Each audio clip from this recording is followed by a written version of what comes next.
bermula di tahun 1940-an, di mana saat itu Jepang yang kesulitan menghadapi tentara Burma atau yang sekarang lebih dikenal dengan Myanmar, akhirnya mengutus pasukan khusus mereka untuk berperang di sana. Berbeda dengan pasukan khusus pada umumnya, yang dikirim Jepang kali ini merupakan kelompok pasukan khusus dengan kemampuan ninja yang bertugas untuk menghabisi target strategis. Special Japanese ghost soldiers using stealth tactics and crude ancient weapons. Serious killing art known as ninja.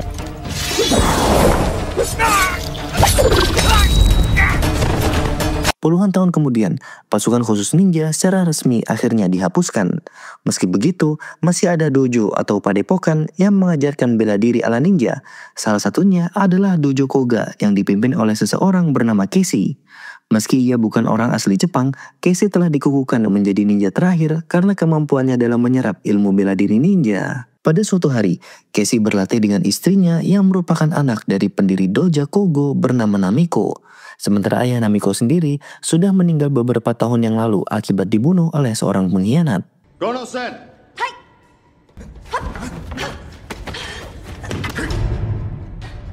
Selesai berlatih, Casey pun datang ke toko perhiasan untuk membeli sebuah kalung yang akan ia berikan kepada istrinya. Namun saat sedang bertransaksi, Casey sadar jika di luar sudah ada 2 orang pencuri yang mengawasinya. Saat berjalan pulang, benar saja jika Casey telah diincar oleh 2 orang perampok. Meski begitu, Casey yang tidak mau ribut memilih untuk mengalah dan bahkan ia secara sukarela memberikan dompetnya kepada para begundal itu. Namun bukannya bersyukur, mereka malah memaksa untuk mengambil kalung yang Casey beli tadi hingga pada akhirnya.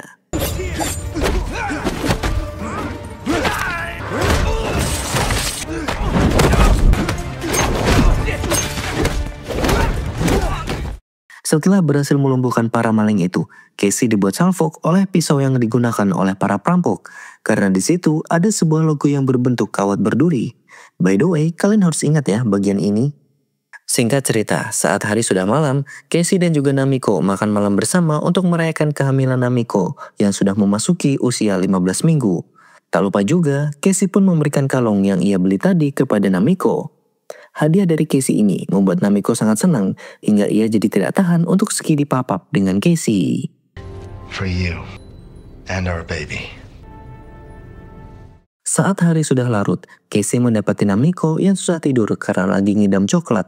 Sebagai suami yang baik, Casey pun pergi sebentar untuk ke toko membeli coklat.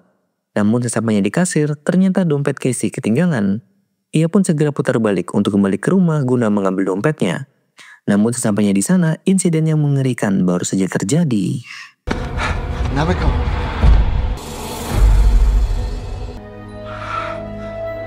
Beberapa jam kemudian, polis pun datang untuk mengolah TKP.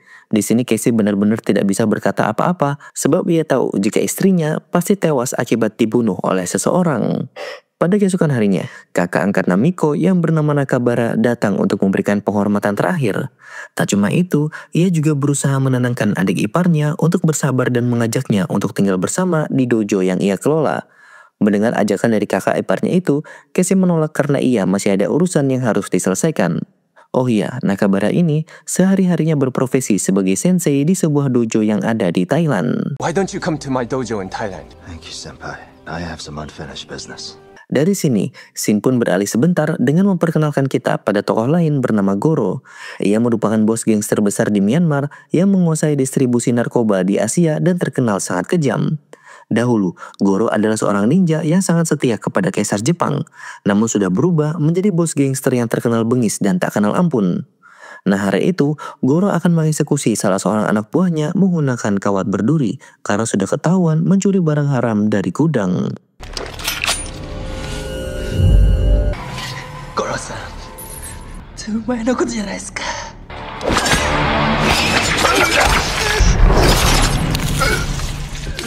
Kembali ke Casey yang pada hari itu ingin membalas dendam kematian istrinya. Di sini Casey mengira kalau yang membunuh istrinya adalah 2 orang perampok yang tempo hari ia hajar. Nah karena Casey mengenali teknik berkelahi dari para perampok itu, ia pun segera mendatangi salah satu dojo yang ada di kota. Namun sesampainya di sana, ia tidak disambut hangat oleh anggota dari dojo tersebut. Dengan gegabah, mereka malah mau menghajar Casey yang gelarnya adalah ninja terakhir di Jepang.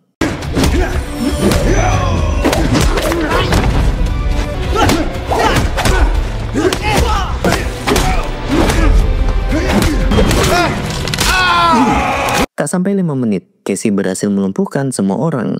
Dan setelah itu, ia pun pergi ke tempat di mana perampok itu berada saat ini. Sesampainya di sana, ia memancing 2 perampok itu untuk ke tempat kosong. Hingga tiba-tiba...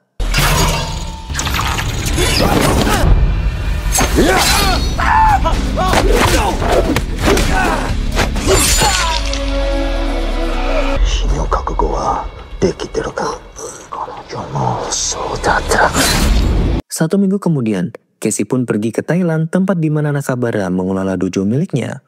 Sesampainya di sana, ia pun disambut oleh 2 murid terbaik Nakabara, yakni Hiroshi dan juga Lucas. Tujuan Casey datang ke sini adalah untuk mencari ketenangan dan juga memulai lembaran baru setelah kematian istrinya. It's a good time for me to come. Wake from death.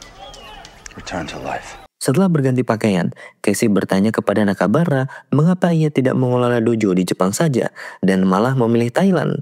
Nakabara pun menjawab jika dojo ini adalah warisan dari ayahnya yang dulu adalah seorang ninja yang berperang di Myanmar.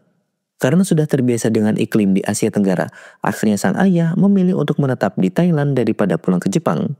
Nah, obrolan mereka ini tiba-tiba terhenti karena ada seorang kurir yang mengantarkan paket. He was part of Fujita Seiko's Special Fighting Force. A unit trained like no other. My father was one of them. Collected old ancient artifacts. Excuse me. 今忙しい。そこでいいよ。 Singkat cerita, Nakabara pun memulai latihan bersama murid-muridnya. Di sini ia meminta Lucas untuk sparring dengan Casey agar ia bisa melihat sejauh apa kemampuan dari mereka berdua. Akan tetapi, di tengah duel, Casey malah terbawa emosi karena teringat kematian istrinya. Beruntung, Nakabara berhasil menahannya sebelum Casey benar-benar menghabisi Lucas.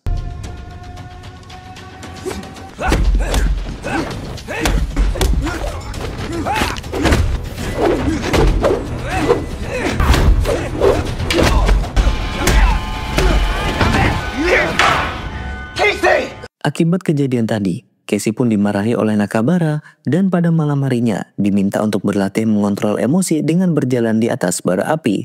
Peraturannya adalah Casey harus berjalan dengan konsentrasi penuh tanpa boleh berteriak ataupun berekspresi kesakitan. Tapi sayang, di tengah latihan, lagi-lagi Casey gagal karena teringat kematian almarhum istrinya.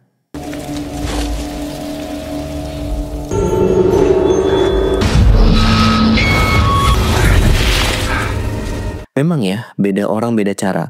Sebagai orang yang aslinya dari Amerika, Casey tidak cocok dengan cara Jepang dalam menenangkan diri. Makanya kali ini ia sengaja pergi ke bar untuk mabuk-mabukan sampai depresinya hilang. Saat sedang minum, tiba-tiba Casey disenggol oleh seorang pria yang sangat menyebalkan. Karena bukannya meminta maaf, pria itu malah terus mengejeknya.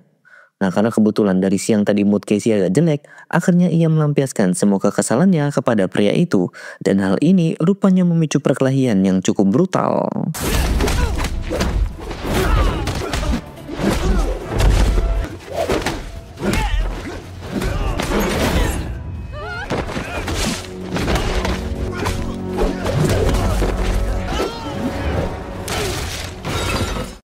Pada keesokan harinya, Casey diberi hukuman oleh Nakabara karena sudah berbuat onar.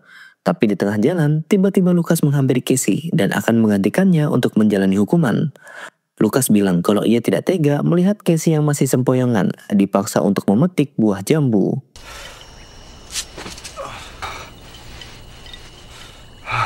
Beberapa jam kemudian, secara tiba-tiba Lucas diserang oleh orang yang tidak dikenal menggunakan kawat berduri hingga akhirnya ia kehilangan nyawa.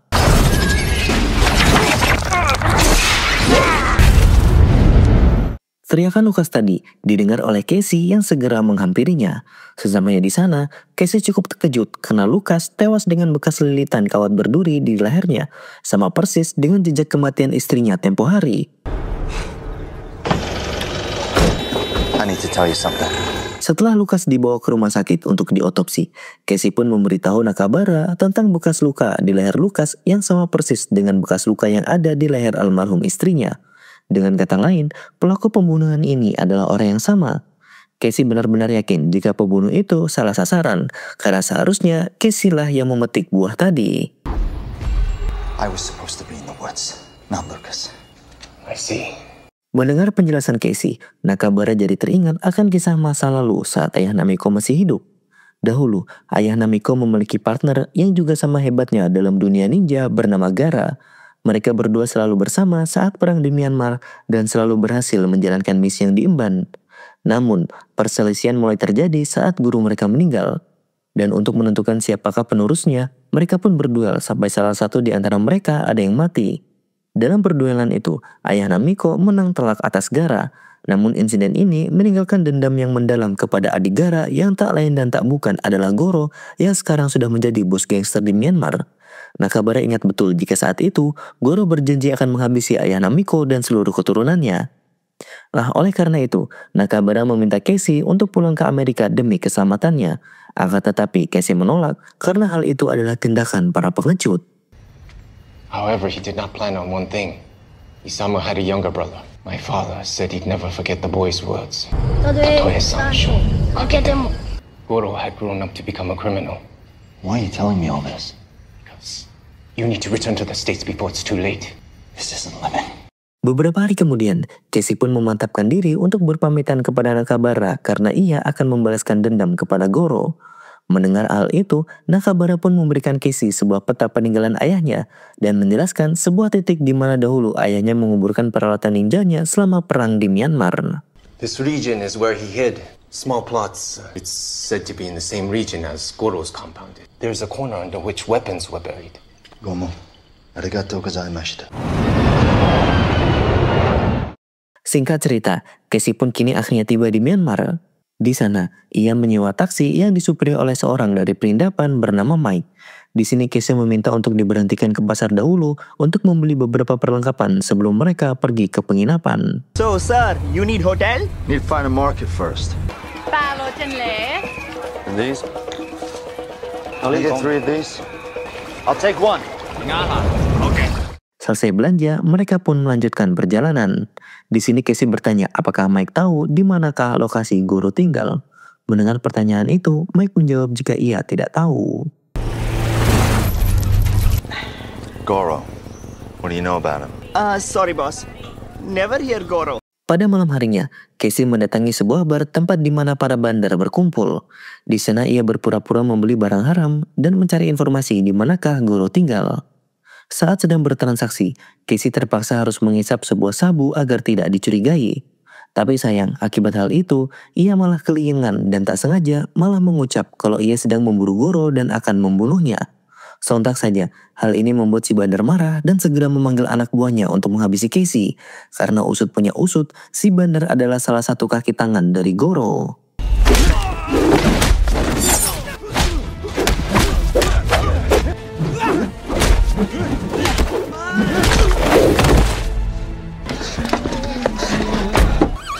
What happened, boss?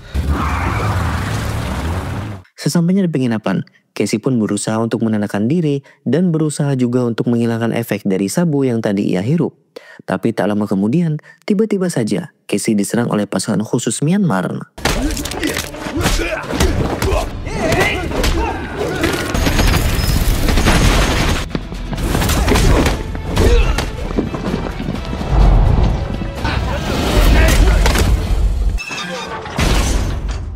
Singkat cerita, Casey pun dibawa ke markas tentara dan diinterogasi oleh seorang jenderal bernama Jenderal Sung. Di sini Sung bertanya mengapa Casey datang ke Myanmar dan apa tujuannya mau bertemu dengan Goro. Mendengar pertanyaan tersebut, Casey tak lantas berkata jujur dan hanya mengatakan kalau ia sedang berlibur biasa. Karena tak mau mengakui apa tujuan sebenarnya, Casey pun akhirnya disiksa oleh jenderal tersebut.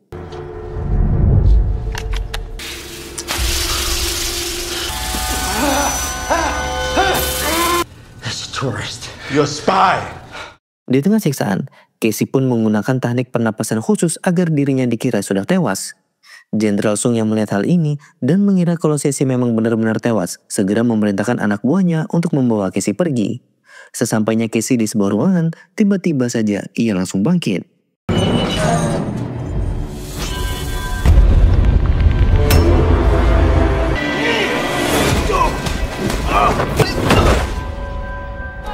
Setelah menghabisi dua anak buah Jenderal Sung, Casey pun menyamar menggunakan pakaian mereka dan pergi ke tempat di mana sang jenderal berada.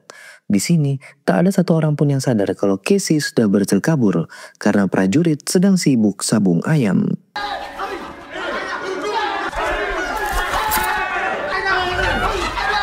Where's Goro? I don't know. You work for him. That's why you were asking me about him. The jungle. Where? Selesai menghabisi sang jenderal, Casey pun segera pergi keluar.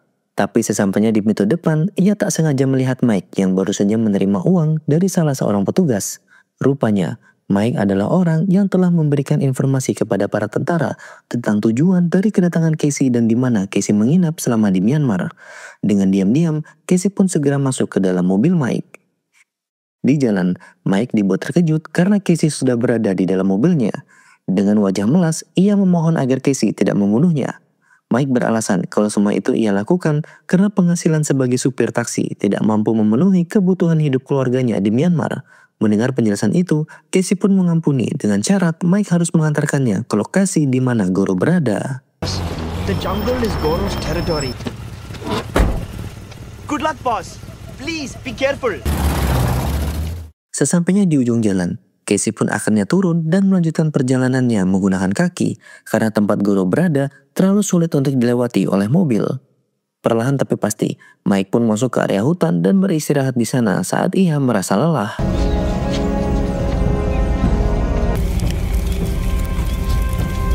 Ketika sedang beristirahat, Casey mendengar ada seseorang yang sedang mendekat. Dengan segera, ia pun bersembunyi di balik semak-semak sambil mengawasi siapakah yang datang.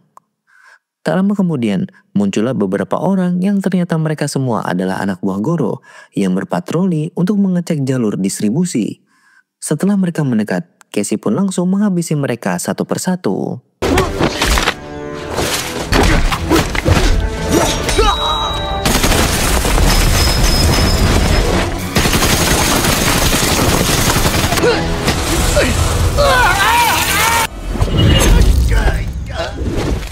Selesai membantai anak buah Goro, Casey lebih dulu pergi ke lokasi di mana ayah Namiko mengubur peralatan ninjanya saat perang di Myanmar.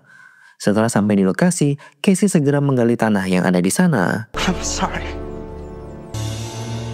Saat hari sudah malam, Casey pun menggunakan kostum ninja milik almarhum mertuanya dan juga membawa semua senjata yang ada. Saat persiapan sudah selesai, Casey pun segera pergi ke markas Goro dan menghabisi semua penjaga satu persatu.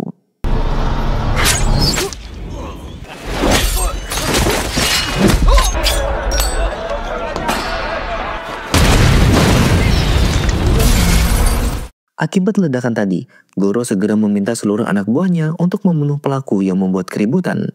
Tak lupa juga, ia mengutus seorang anak buahnya sekaligus murid terbaik yang sudah diajarkan teknik bertarung ala ninja untuk ikut bertempur.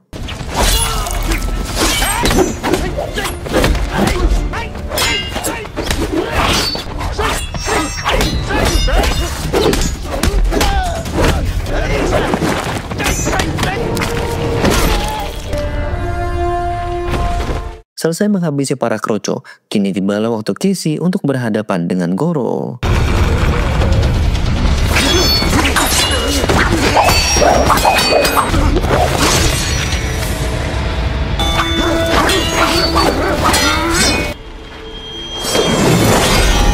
Singkatnya, setelah berhasil menghabisi Goro, Casey pun kembali ke dojo milik Nakabara untuk beristirahat, sekaligus memberi kabar soal keberhasilannya menghabisi Goro.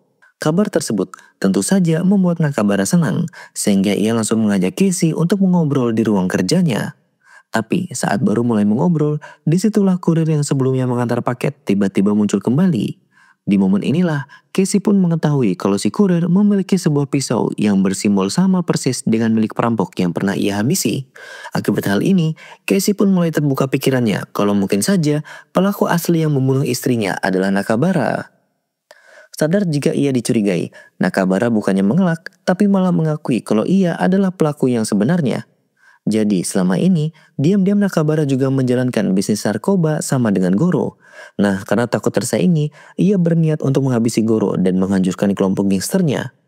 Untuk menjalankan niatnya ini, ia pun sengaja membunuh Namiko untuk memancing kemarahan Casey dan mengarahkan amarah Casey untuk balas dendam kepada Goro.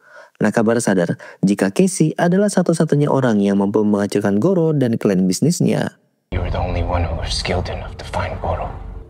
There are only two choices now. Either we join forces, or one of us must die. Mendengar hal itu, tentu saja Casey langsung emosi dan menyerang Nakabara.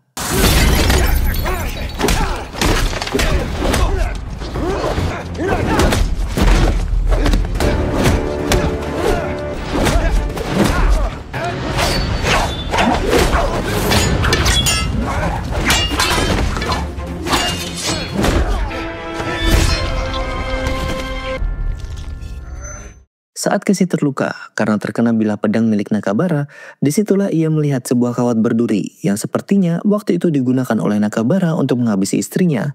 Dengan segera, ia pun bangkit dan menggunakan kawat berduri itu untuk menghabisi Nakabara.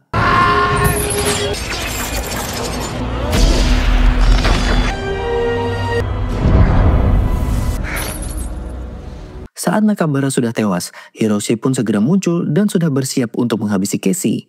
Tapi sebelum itu, lebih dulu Casey meminta Hiroshi untuk membuka isi paket milik Nakabara, yang ternyata isinya adalah barang haram.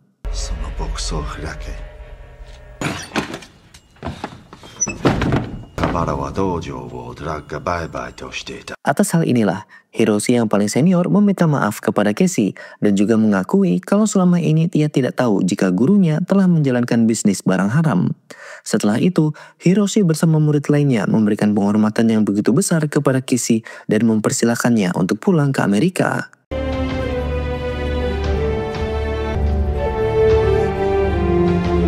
Tamat, film pun akhirnya selesai. Terima kasih buat kalian yang sudah menonton video ini sampai akhir. Sampaikan pendapat kalian tentang film ini di kolom komentar dan jangan lupa untuk like, komen, dan subscribe.